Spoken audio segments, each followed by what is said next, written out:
जो परिभाषा है वंदनीय माताजी की, वो सदा से उनके साथ जुड़ी रही। हम लोग जब वंदनीया कहते हैं, स्नेह सलिला कहते हैं, तो इन शब्दों के अंदर सही पूछें तो वंदनीय माताजी का पूरा जीवन ही समाहित है। ऐसा उनके जीवन का व्यक्तित्व का कोई आयाम नहीं, जिसके अंदर ये परिभाषा सफल न बैठती हो। जीवन में सुख के क्षण होते हैं तो किसी को प्रेम करना, अपनत्व दिखाना, आत्मीयता दर्शाना सरल होता है। और जब जीवन में कठिनाइयाँ हों, कष्ट हों, उस समय में उस परिभाषा को साकार करने का काम यदि किसी ने किया तो उन्हीं ने किया।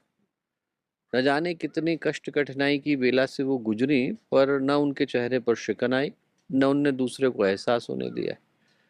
हमको याद है कि जब ऐसे क्षण थे, जब वो लगभग लगभग अपनी लौकिक यात्रा को समेट रही थी, उस समय में भी लोग यदि अपनी कष्ट को, कठिनाई को लेकर के आते थे और लोग बोलते थे कि माता जी आप रहने दीजिए, आपके शरीर पर कष्ट होगा। उसके आध्यात्मिक लक्षणों से तो वो लोग अपरिचित थे, पर सामान्य रूपेण ही कहते थे कि अपने शरीर पर आप इतना दबाव क्यों लेते हैं। तो उसको देख करके भी माता जी ये कहती थी कि बेटा, बच्चे माँ के पास नहीं आएंगे तो कहाँ जाएंगे, और यदि मैं भी मुंह मोड़ लूंगी तो कहाँ जाएंगे।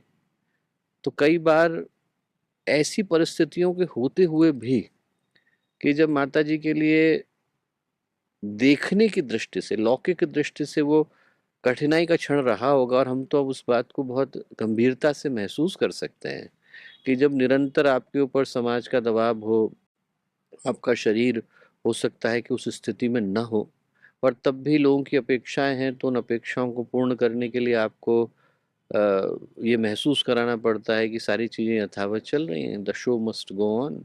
और उस परिस्थिति में वंदनीय माताजी के चेहरे पर एक शिकन नहीं आती थी। हजारों का कष्ट लिया, अनवरत लिया, निरंतर लिया, मुस्कुराते हुए लिया, माँ की तरह से लिया।